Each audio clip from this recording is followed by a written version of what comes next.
And we're live with the Bluehead brothers. There we go, just a couple of Bluehead people there.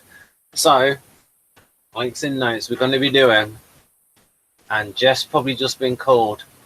So, Bradley, if you turn your webcam back on, I'll say what the episode is. The episode, folks, is the one in the title. And when Jeff comes back, he will describe what the episode is about. So, Bradley, could you, because you're an articulate person, you can suddenly go into the zone. Could you describe the story? Well, put me on a spot like this. Right as you were starting. Jeff to the rescue. Yeah. So I didn't hear what you said, but yeah, it was just like we're just trying to cover because maybe Morgan called or something happened.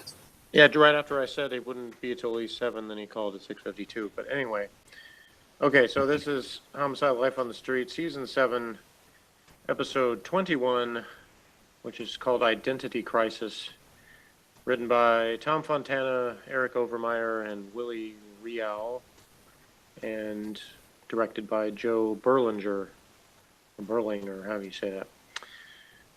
All right, and I'll read a couple of brief recaps. The Wikipedia version says, Falzone and Lewis are called to the scene of a man shot to death in his backyard, his nose torn off and smoldering on his charcoal grill. Falzone suspects that one of the neighboring families is in witness protection, and Mike's inquiries reveal that the father is set to testify in a mob trial. However, those calls prompt the FBI to head off the detective's efforts to prosecute him for the murder, and Mike resigns in disgust over being betrayed by his superiors. A marathon autopsy session turns up an extra body in the morgue, and Bayless and Munch learn that the death occurred during a fight between two cousins over their uncle's watch. Mallard and Gardy investigate a bartender shot and killed during an armed robbery. A bank holdup soon afterward quickly leads them to the killer. After Ballard notices that Gardy is hungover, he decides to quit drinking for a month. So the TV.com recap says, Falzone and Lewis investigate the murder of a man in his own backyard. The victim's nose was removed from his body. Ballard and Gardy investigate the murder of a bartender at a strip club. Canvassing the neighbors, Falzone feels that one of the neighbors isn't what she appears to be. Later, when they interview her husband, he gets the same feeling. What this doesn't say in the recap is that he got the feeling they were Italian, even though their name was Weatherby. He and G have a little scene where they talk about Italian hand gestures.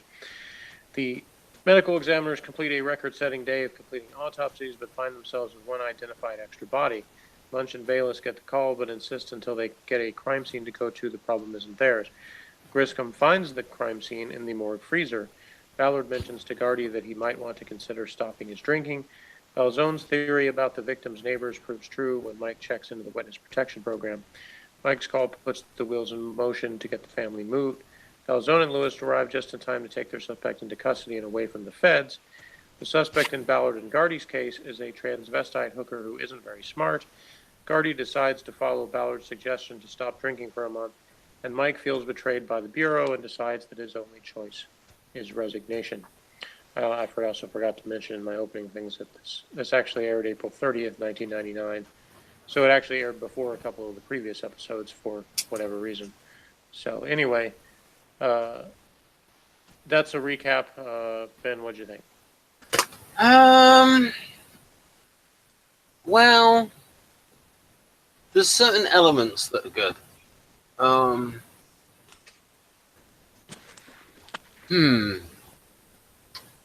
Yeah, it's like, I don't know. I mean, like all the stuff with the hand gestures and all of that was good with the suspicions from Falzone. The other storylines, I think were there for comedic effect, and they could have been funnier. There was a good line from the hillbilly when he said, he's never died on me before, and then Munch says, he's never going to die on you again. Then there was the bit with Falzone and Lewis. Vinny, what did I tell you? You called it. So those were the two lines I noted down. So it was just like the stuff, like the comedy storylines. Sort of like, I would have liked it to concentrate a bit more. I don't know. This just depends on the mood. Sometimes I like it when it's one story and it concentrates on one story, and then sometimes I like some variety. I would. I won't say just yet what I'll give it, but it's not a terrible score. Yeah, the dialogue was good. I think that the guy that plays Stuart Garty is good.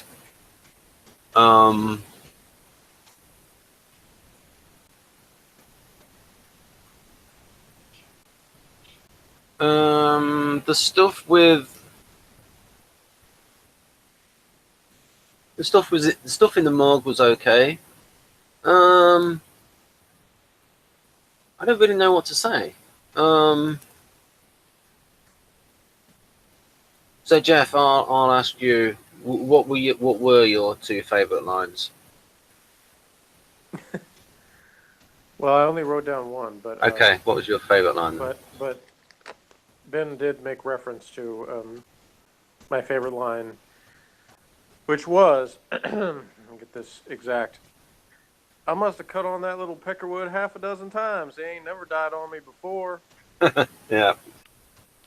And I didn't even remember what Munch's response was because I laughed too hard at that line. But there were several good lines in this one. But I'll elaborate on more what I thought about it after get Bradley's take, because I'm curious what he thinks of it. Yeah, go over to you, Bradley. All right. Well, I don't have that much to say about the episode. I thought it was interesting, to have three separate storylines, and it was sort of nice to see like everyone except for Stivers, who had like basically nothing to do with anything, and Shepard, who wasn't in it at all. They did a really good job of like including pretty much all the main characters besides those two were involved in some way, shape, or form in the case, and it was sort of nice to I guess see everyone doing something. See, I didn't even notice Shepard wasn't in it. Maybe that was one of the reasons I liked it. But anyway, go ahead. Yeah, I mean, it was. I mean, because there were so many different stories and cases going on, it was sort of really cut and dry. There was a beginning to the case, and all the cases got resolved, and there wasn't like any sort of like intrigue, sort of who done it, sort of no real sort of who done it. Was it this what's it called? Was it this suspect? Was it this suspect? Was it this suspect? None of that. Sort of the person who they eyed. Like halfway through the episode, turns out to be like the person who was responsible. I think that's true for pretty much all three of them. Yeah, I actually remember the details of how they caught them in huge quotation marks, where the hillbilly gets the knife out, and yeah, here's the knife, and then there's blood on the knife, and then the guy with the the hooker, like he with the note on when he says give you the money, and he's like he identifies himself first to the cashier, and then on the piece of paper his details are on it as well. So these are not a couple of masterminds. I think from that, so those are just some details there. So back to Bradley. Yeah, I mean, yeah, but basically that's what I was saying there, the kind of sort of cut and dry nature of all of the cases, not all of the cases are like some criminal mastermind who's sort of trying to cover their tracks and like getting rid of evidence and cheating crime machines. None of that. It was just people who committed crimes and were sort of didn't have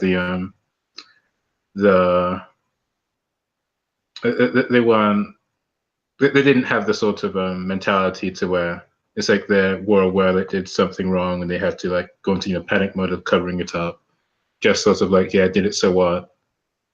So that was I mean, that was fitting. I think the pretty much he couldn't really do much else with so much going on in one episode. So I thought that was fine. I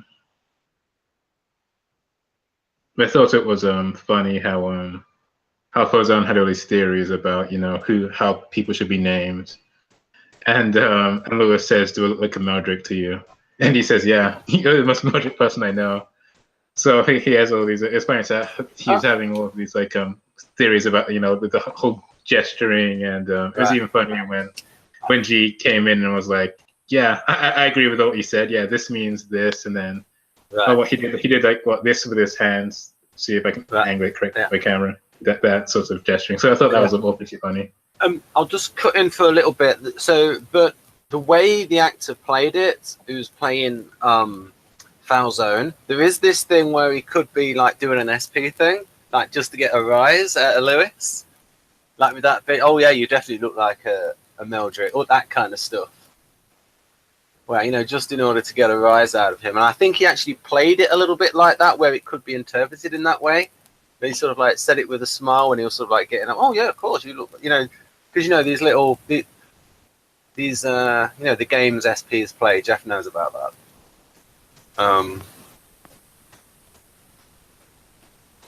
And I do like one of the things that they do in Homicide: Life on the Street is they treat the audience with respect, and like if they realize that the audience is going to notice something, they mention it in the program. So they brought up that fact, like, how did these hillbillies afford a Rolex?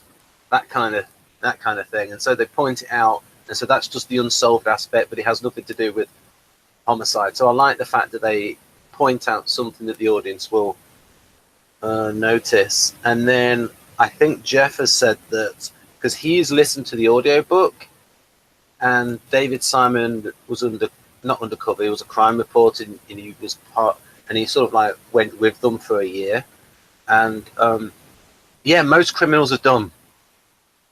Am I right, Jeff? That was in David Simon's book. And I'm not trying to interrupt either one of you, but you keep on saying things that remind me of stuff that I liked about the episode. But that reminds me that I had said a couple weeks ago that I recommended, like before that we watched the movie, that Bradley maybe watch the very first episode of the show to familiarize himself with some of the original characters. I almost think you should do that before you watch next week's episode, because there's some references. There's sort of like bookend in terms of they knew at that point it would be their last episode, and so there's kind of some callbacks to the original, to the first episode. But one of the things, and I think actually this one has a little bit too, it was almost like it was a two-part finale, even though the stories don't really have much to do with each other, just in terms of the way they sort of wrap up what they introduced in the first episode. Because in the very first one, Pembleton has a line where he says, "Crime makes you stupid." Yeah. And of course, it could also be said the other way around, that stupidity leads to crime. And that's been a recurring theme of Homicide from the beginning, is that as much as we've had some intense episodes, and even some people who like fancied themselves to be criminal mastermind, there have been very few that really have been. For the most part, most of the criminals they've dealt with have been stupid, or at least not as smart as they thought they were.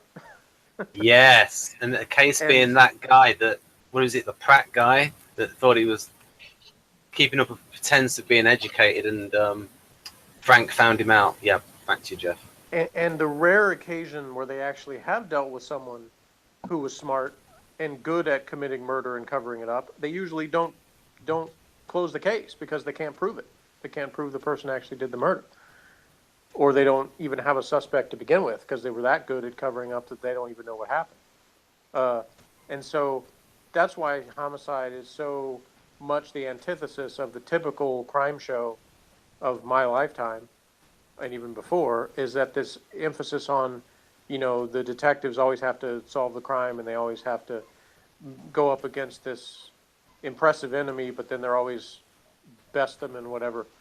Like, you really happens very rarely on Homicide. For the most part, it's either it's just a matter of time before they put the pieces together because the murderer has done plenty of stupid stuff to give himself away, or they don't solve it. And more often than not, it's one of the two, or there's other complications or nuances. So this episode kind of called back to that part because the first episode has both. It has like both,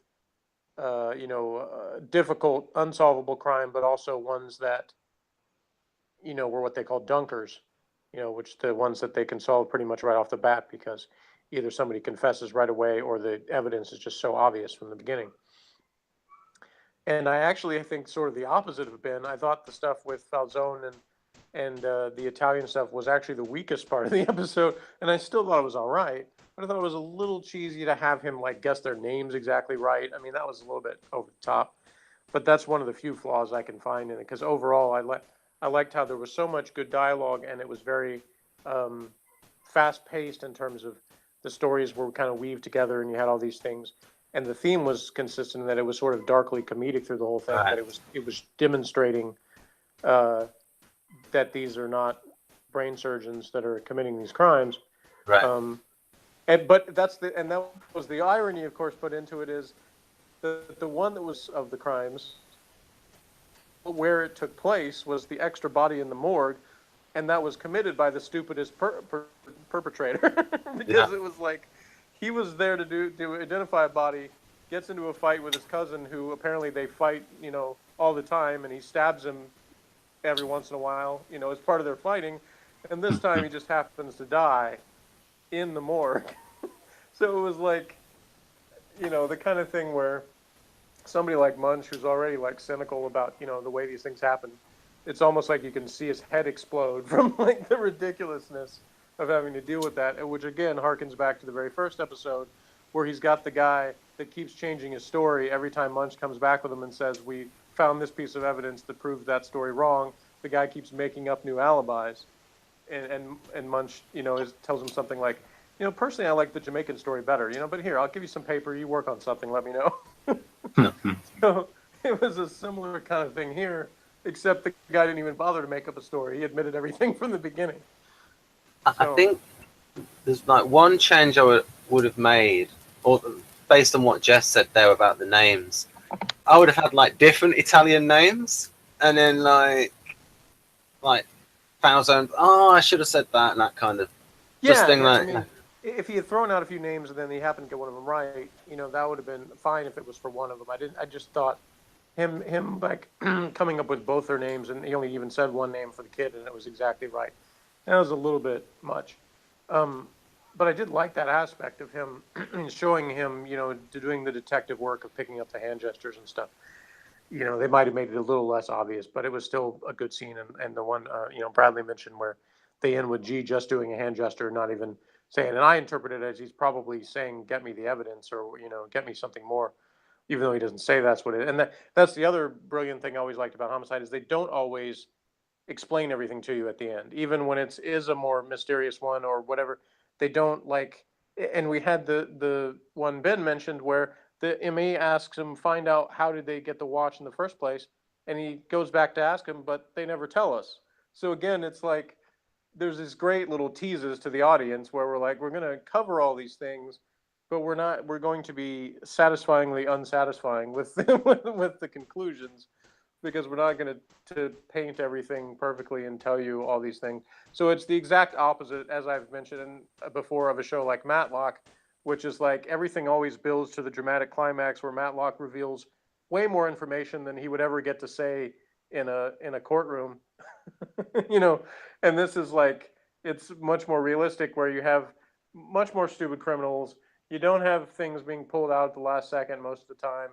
Or if they are, it's, because the criminal has been worn down in some way. And, certain techniques, interrogation techniques, like, way back when Kellerman was solving the fire thing, when he asks the dude, why'd you kill the dog? Kind of casually to catch him in the lie, things like that. There's all those little subtle things put in there. And you have the detectives kind of having, not even the actors, but the detectives having to keep straight faces while they talk to some of these people to keep from just busting out laughing at them because they're trying to get the information before that happens. So a lot of those really good elements in that, and that's why I think sort of the last two episodes of the show kind of form a 1-2 punch, because this one was more comedic. You had some of the recurring themes about stupid criminals, and then in the final episode you have kind of a lot of the other elements that made Homicide good in terms of a little bit more dramatic and intense stuff, but also some callbacks to previous things, and some more like things that are frustrating about the way the justice system works or doesn't work, as the case may be. So anyway, that's my general take on this one. And does anybody have anything else they wanted to add before we give our ratings? I think I interrupted Bradley. I'm sorry about that. If you, no, I didn't really have much to add.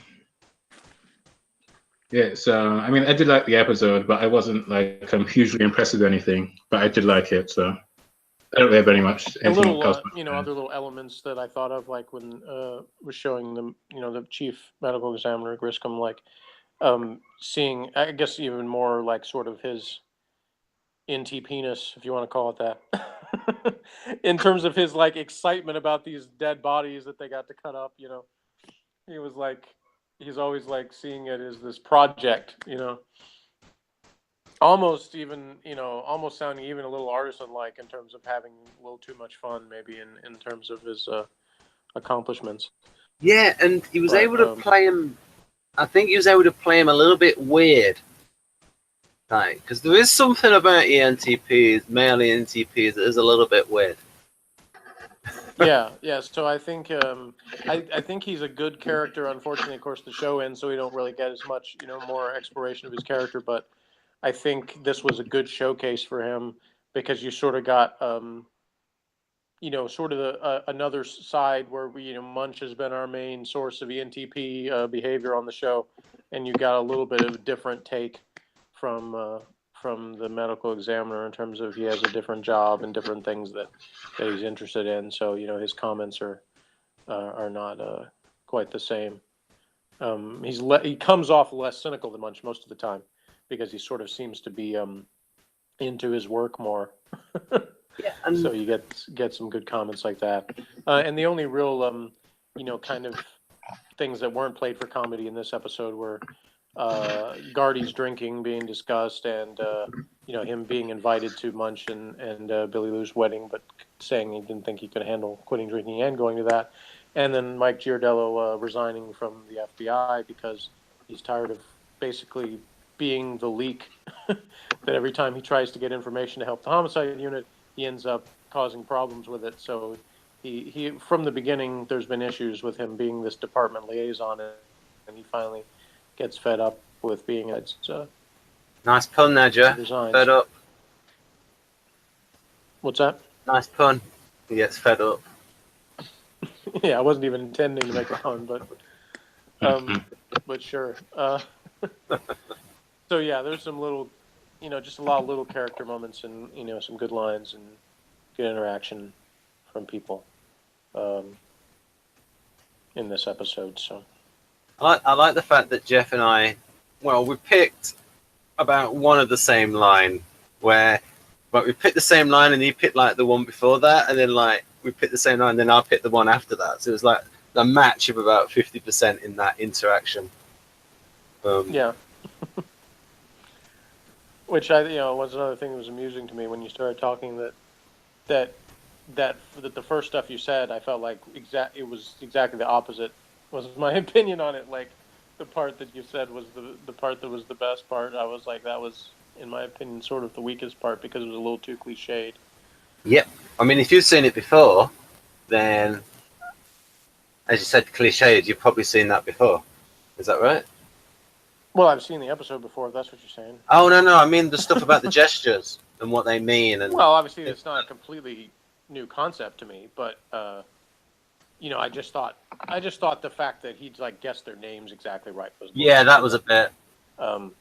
And that it was they sort of played it as it was like Lewis is a little bit dumber than normal, so Yeah, the Falzone could yeah. look good. I didn't think that was a. I did like the line that you did, or maybe it was Bradley that said the line about you're the most Meldrick person I know. I like that line.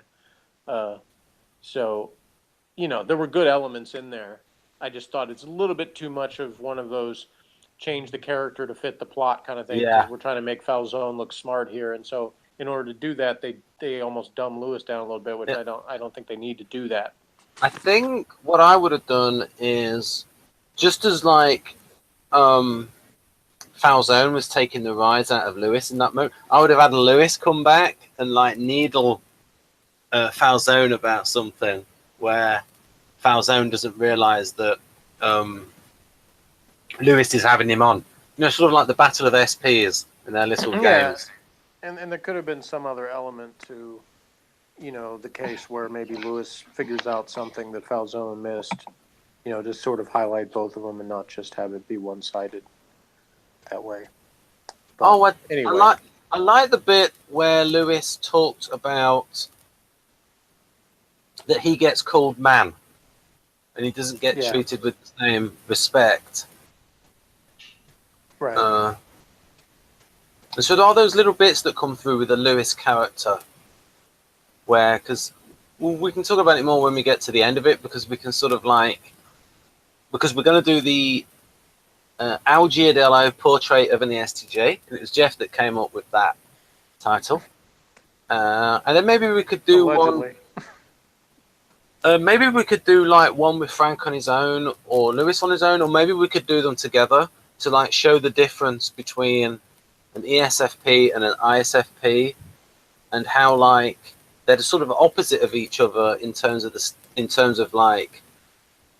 in that Lewis was more outgoing than Frank. Yeah. And so it's a good example of what I've said, is if you just base things on the stereotypes, people think of extroverts are outgoing and introverts are shy, and it's not always the case, and can actually be the opposite depending on circumstances. So that's a good example of that with those two characters, where you can see if you really examine their motivations and what really energizes them, then you can tell that Pembleton's more extroverted and Lewis is more introverted, but they don't always come off that way based on their outward behavior. So, and in the first, I think it's a really good example of characters. And in the first episode, is it Daniel Baldwin? It's one of the Baldwin brothers. Yeah, plays the ISTP, and it's like he's about the only one that could needle Frank, and he was like, when he I don't know about that, but he probably got under his skin more than a lot of other people. Yeah, for sure. And he was like, he would do this thing like the stuff about like sort of referring to the fact that right early in the episode that Frank sees himself as aloof, as above the others, or gives that impression. Mm-hmm. And he can't. I think one of the reasons why Lewis is more sociable is that he comes from that community. He sort of like speaks the language of the black people in the poorer areas, at least.